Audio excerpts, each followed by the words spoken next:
Assalamualaikum warahmatullahi wabarakatuh. Ketemu lagi di pertemuan ketiga kita di mata kuliah struktur aljabar 2 dengan dosen pengampunya Ibu Dewi Ambarsari, SPD MPD. Di sini kami kelompok 1 ingin mempresentasikan hasil diskusi kami dengan materi ring dan subring.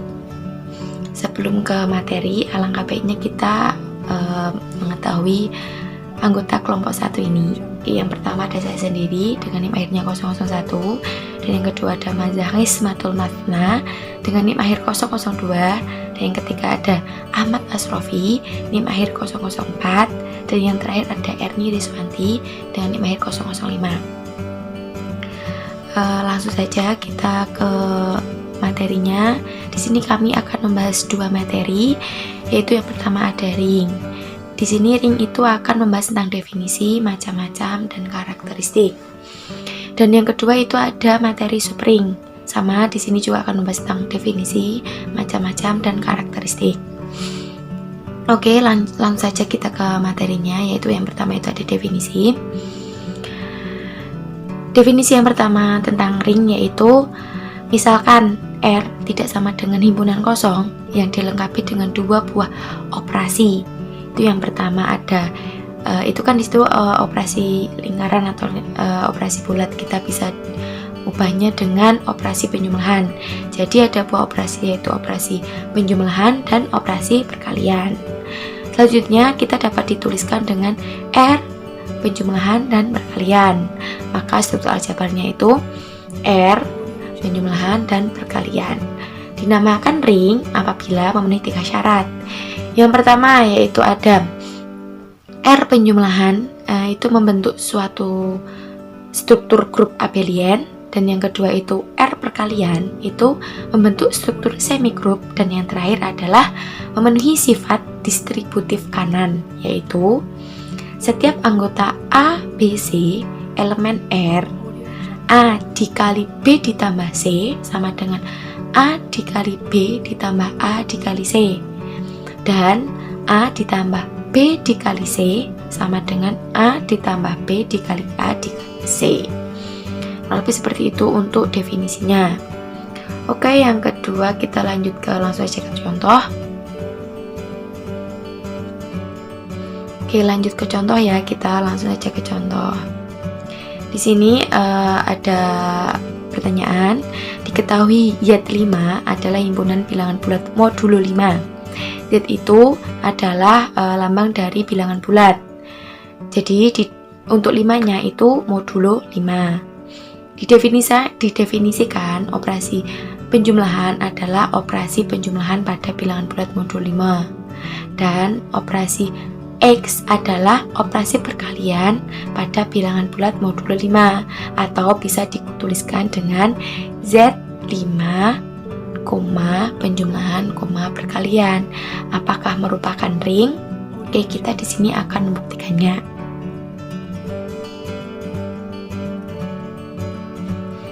Oke, di sini langsung ke bukti aja. Untuk Z5 penjumlahan dulu ya, kita bahas bersatu-satu. Oke, yang pertama itu membentuk struktur grup abelian. Yang pertama itu harus bersifat tertutup terhadap operasi penjumlahan, atau setiap AB anggota dari Z, A ditambah B elemen dari Z5. Yang kedua harus bersifat asosiatif, dan yang ketiga mempunyai elemen identitas, dan yang keempat mempunyai inverse, dan yang terakhir yaitu bersifat komutatif. Oke, langsung aja kita ke bukti. Oke, bukti. Apakah Z5 penjumlahan itu membentuk struktur grup abelian? Di sini kita harus memenuhi 5 syarat. Oke, yang pertama itu adalah harus bersifat tertutup. Dikatakan tertutup itu apabila setiap kita menjumlahkan 2 bilangan bulat atau lebih, hasilnya merupakan anggota himpunan bilangan bulat. Oke, berarti ini ya. Oke, ini anggotanya. Ini anggotanya. Itu bisa dikatakan berarti ini tertutup ya. Tertutup. Karena setiap anggotanya itu ketika dikalikan itu adalah bilangan bulat. Contohnya 0 kali tambah 0 itu 0, 0 tambah 1 itu 1, karena bilangan bulat itu kan ada 0, 1, 2, 3 dan seterusnya. Oke, yang kedua harus bersifat asosiatif, bisa dikatakan asosiatif. Bilangan bulat itu dikatakan asosiatif. Itu apabila setiap anggota A, B, C itu elemen dari bilangan bulat itu sendiri. Berlaku A ditambah B ditambah C sama dengan A plus B ditambah C. Di sini sudah memenuhi ya berarti ya, untuk setiap anggota A, B, C itu adalah bilangan bulat gitu ya. Terus yang ketiga itu harus mempunyai elemen identitas. Elemen identitas itu berarti di sini elemen identitas, karena elemen identitas itu adalah apabila dijumlahkan atau dikalikan itu bilangan itu sendiri, atau bisa dikatakan mempunyai bilangan hasilnya itu bilangan bulat. Ini ya contohnya nih, 0 tambah 0, 0, 0 tambah 1 ya 1, 0 tambah 2 2, itu bisa dikatakan elemen identitas.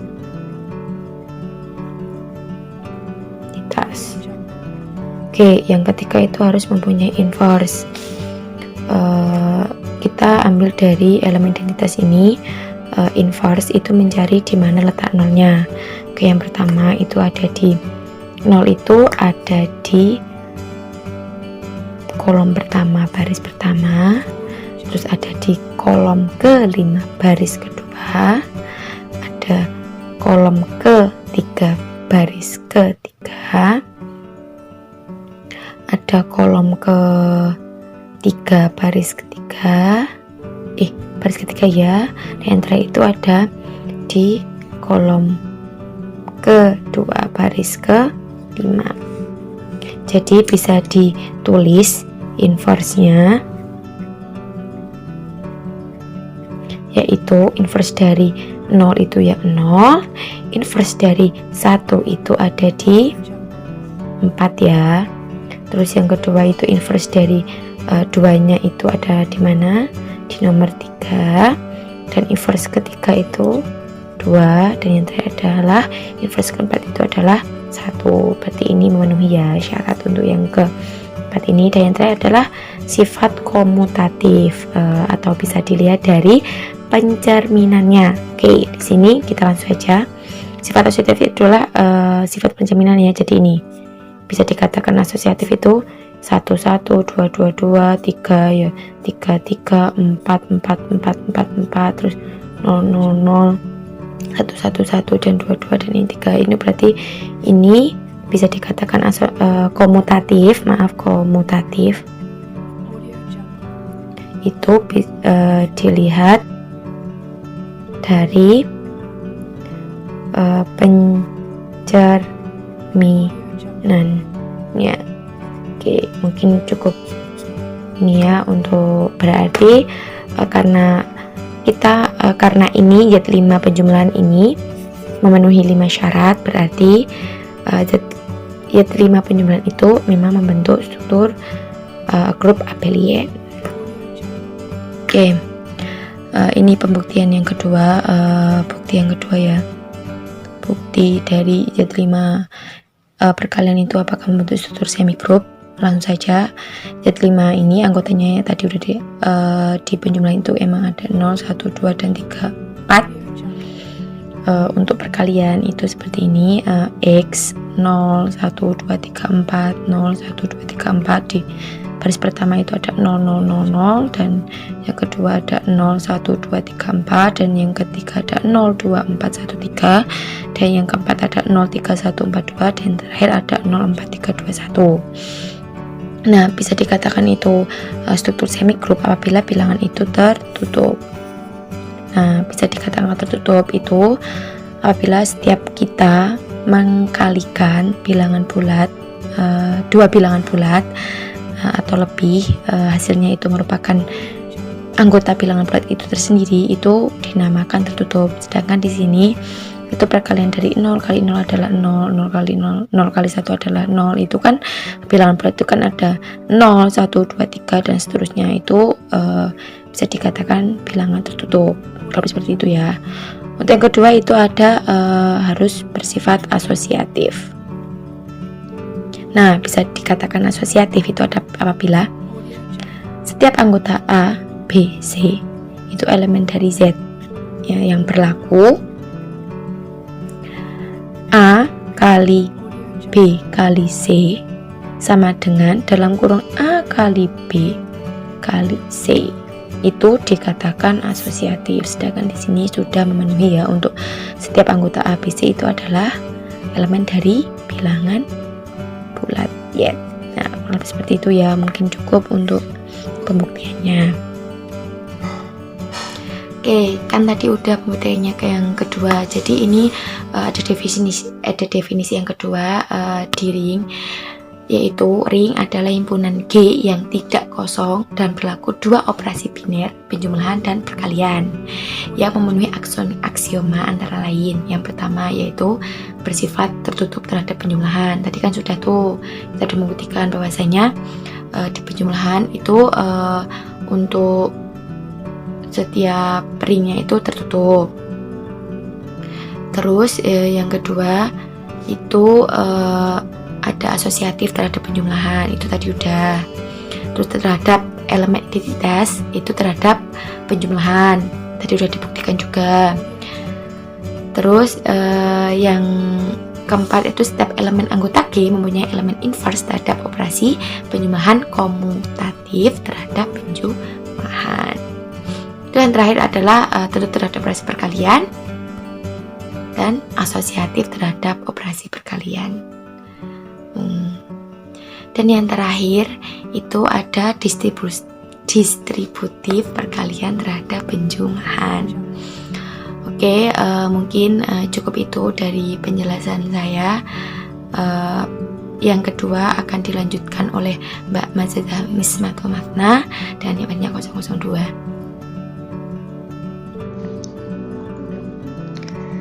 Pembahasan selanjutnya yaitu mengenai macam-macam ring.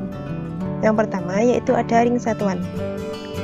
Suatu struktur aljabar yang dinotasikan dengan R dengan operasi bundaran dan bintang dikatakan sebagai suatu ring satuan jika yang pertama, R dengan operasi bundaran merupakan grup abelian. Yang kedua, R dengan operasi bintang merupakan monoid. Dan yang ketiga, berlaku distributif operasi bintang terhadap operasi bundaran. Untuk lebih jelasnya, kita akan menuju ke contoh ya teman-teman. Z4 dengan operasi penjumlahan dan perkalian adalah suatu ring satuan. Buktinya yaitu yang pertama, Z4 dengan operasi penjumlahan merupakan grup abelian. Hal ini dibuktikan dengan sifat-sifatnya yaitu yang pertama, Z4 tertutup terhadap operasi penjumlahan. Artinya, untuk setiap A anggota Z4 dan B juga anggota Z4, maka berlaku A plus B anggota dari Z4. Yang kedua, memenuhi sifat asosiatif penjumlahan. Artinya, untuk setiap A plus B plus C sama dengan A plus B plus C. Yang ketiga, yaitu mempunyai elemen identitas. Elemen identitas dari Z4 ini yaitu 0. Karena untuk setiap A ditambahkan dengan elemen identitas dan elemen identitas ditambah A, maka hasilnya akan A itu sendiri. Selanjutnya, setiap elemen mempunyai inverse. Hal ini dibuktikan dengan untuk setiap A anggota dari Z4 dan elemen identitas juga anggota dari Z4, maka berlaku A plus A inverse sama dengan A inverse plus A sama dengan elemen identitas itu sendiri. Contohnya 0. 0 ini ditambahkan dengan inverse-nya yaitu akan menghasilkan elemen identitasnya yaitu 0. Nah, hasil dari ini maka inverse-nya dari 0 yaitu 0. Untuk yang satu, elemen identitas yang dihasilkan yaitu yaitu 0, maka inverse-nya dari 1 yaitu 3. Begitu seterusnya. Yang keempat yaitu bersifat komutatif. Artinya untuk setiap A dan B anggota dari Z4, maka berlaku A plus B sama dengan B plus A. Kita buktikan dengan contohnya. 2 ditambah 1 hasilnya 3. Maka 1 ditambah 2 hasilnya juga 3.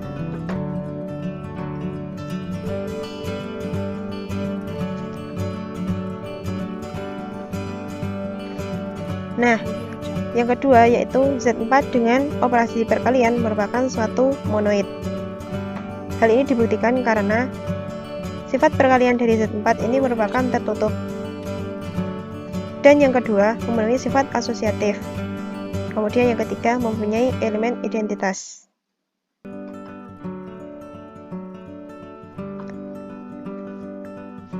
Yang ketiga yaitu berlaku distributif operasi penjumlahan terhadap operasi perkalian. Hal ini dibuktikan dengan A dalam kurung B plus C sama dengan AB plus AC. Maka terbukti bahwa Z4 dengan operasi penjumlahan dan perkalian merupakan suatu ring satuan. Untuk macam ring yang selanjutnya yaitu ada ring komutatif. Suatu struktur aljabar dengan notasi R dengan operasi bundaran dan bentang dikatakan sebagai suatu ring komutatif jika yang pertama, R dengan operasi bundaran merupakan grup abelian. Yang kedua, R dengan operasi bintang merupakan komutatif. Yang ketiga, berlaku distributif operasi bintang terhadap operasi bundaran. Contohnya, kita mengambil contoh seperti yang tadi ya teman-teman. Z4 dengan operasi bintang dan perkalian adalah suatu ring komutatif. Dibuktikan dengan yang pertama, Z4 dengan operasi penjumlahan merupakan grup abelian. Sudah jelas seperti yang tadi ya teman-teman. Selanjutnya yang kedua yaitu Z4 dengan operasi perkalian bersifat komutatif. Artinya untuk setiap A, B anggota dari Z4 maka berlaku A kali B sama dengan B kali A. Contohnya A-nya 0 dan B-nya 1. Maka A kali B, A kali 1 yaitu 0 dan berlaku juga B kali A, B 1 kali 0 sama dengan 0. Maka Z4 dengan operasi perkalian merupakan bersifat komutatif. Berlaku juga distributif operasi penjumlahan terhadap operasi perkalian. Maka terbukti bahwa Z4 dengan operasi penjumlahan dan perkalian merupakan suatu ring komutatif. Baik, saya akan melanjutkan presentasi dari presentator sebelumnya. Yang selanjutnya yaitu karakteristik dari suatu ring. Ya, dari definisi terlebih dahulu. Misalkan R adalah suatu ring jika setiap A anggota R adalah bilangan bulat positif terkecil n, sedemikian hingga NA sama dengan E, di mana E ini adalah elemen identitas pada operasi pertama. Maka ring R ini dikatakan mempunyai karakteristik E. Jika tidak ditemukan N yang demikian, maka ring R dikatakan mempunyai karakteristik 0 atau tak berhingga. Nah, jadi ketika ada suatu ring, kita mau mengetahui karakteristik dari ring tersebut, caranya yaitu mengalihkan antara N dikalikan A dan menghasilkan E atau elemen identitas tersendiri. Nah, N itu adalah bilangan bulat positif terkecil. Jadi kita cari bilangan bulat positif terkecil, ya. Dan dikalikan dengan A. A itu adalah anggota dari ringnya tersebut. Dan ketika N dikalikan A itu menghasilkan E atau elemen identitas atau 0. Seperti itu. Untuk lebih jelasnya kita masuk ke contoh soal. Nah, ini contoh soal. Z7 dengan operasi penjumlahan dan perkalian adalah suatu ring dan mempunyai karakteristik 7. Elemen identitas terdapat operasi penjumlahan dalam Z7 adalah 0. Untuk setiap A anggota Z7 dan 7A sama dengan 0, misalkan 7 kali 5 sama dengan 35, ini sama dengan 0 modulo 7, dan tidak ada bilangan bulat positif yang lebih kecil dari 7 yang memenuhi N kali A sama dengan setiap A anggota Z7, sehingga ring Z7 mempunyai karakteristik 7. Nah, ini sebenarnya soalnya pembuktiannya, karena sudah diketahui Z7 dengan operasi penjumlahan dan perkalian adalah mempunyai karakteristik 7. Nah, kita buktikan. Anggota dari ring Z7 yaitu 0, 1, 2, 3, 4, 5, 6 ya. Itu sebagai A, dan kita cari N yang memenuhi ketika N dikalikan dengan A tadi hasilnya 0 ya. Kita coba misal 5, ketika 5 dikalikan 0 sama dengan 0 ya bisa, tapi ketika 5 dikalikan 1 itu hasilnya 5 tidak 0, jadi 5 tidak sebagai karakteristik dari Z7 itu ya, atau ring Z7. Nah, ketika kita ambil contoh lagi, misalkan karakteristiknya misal 7 ya, ini sebenarnya sudah diketahui ya, tapi misal 7, ketika 7 dikali 0 ya 0, itu berarti elemen identitas benar. Ketika 7 dikalikan 1 itu hasilnya 7, tapi ketika di modulo 7 kan, ketika hasilnya 7 itu bukan 7 tapi 0. Nah, dan misalkan lain 7 dikalikan 2 itu kan 14, tapi di modulo 7 kan itu 0. Nah, jadi bisa kita tarik kesimpulan bahwa karakteristik dari ring Z7 dengan operasi penjumlahan dan perkalian adalah 7. Sekarang kita masuk pada topik pembahasan yang kedua, yaitu subring. Sebelumnya, perkenalkan, nama saya Erni Riswanti, NIM-nya 23070180005. Kita masuk pada definisi yang pertama. Suatu himpunan R pada operasi penjumlahan dan perkalian yang tidak kosong disebut subring dari ring bila dan hanya bila terhadap operasi yang sama dengan R, dan R tidak sama dengan 0 disebut subring dari ring, yaitu pada operasi penjumlahan dan perkalian bila dan hanya bila memenuhi dua syarat sebagai berikut. Yang pertama, untuk setiap A, B elemen R kita peroleh A min B elemen R. Yang kedua, untuk setiap A, B elemen R kita peroleh A kali B elemen R. Sekarang kita masuk pada contoh soalnya. Selidiki apakah ring himpunan bilangan genap merupakan subring dari ring himpunan bilangan bulat. Penyelesaiannya sebagai berikut. G adalah bilangan bulat genap atau G himpunan 2N mutlak N elemen B akan dibuktikan G subring dari bilangan bulat jika diambil X1 sama dengan 2N1, X2 sama dengan 2N2. Maka untuk syarat yang pertama, X1 min X2 sama dengan 2N1 min 2N2.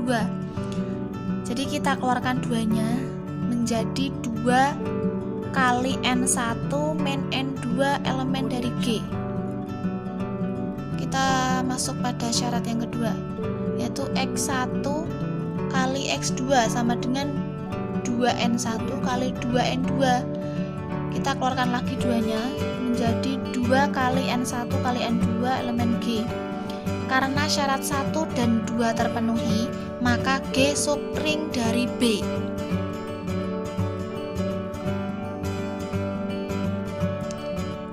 Kita masuk pada definisi yang kedua.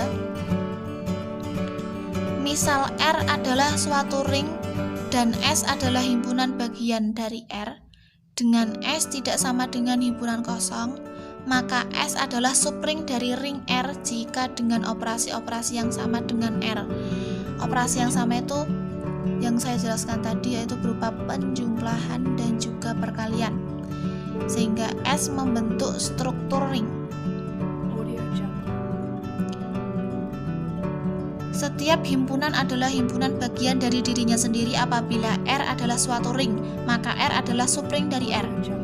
Selain itu, apabila E adalah elemen identitas pada operasi pertama di R, maka S sama dengan himpunan E adalah himpunan bagian dari R yang merupakan suatu ring, sehingga S sama dengan himpunan E adalah suatu subring. Jadi, setiap ring R mempunyai subring R dan himpunan E sebagai subring sejati.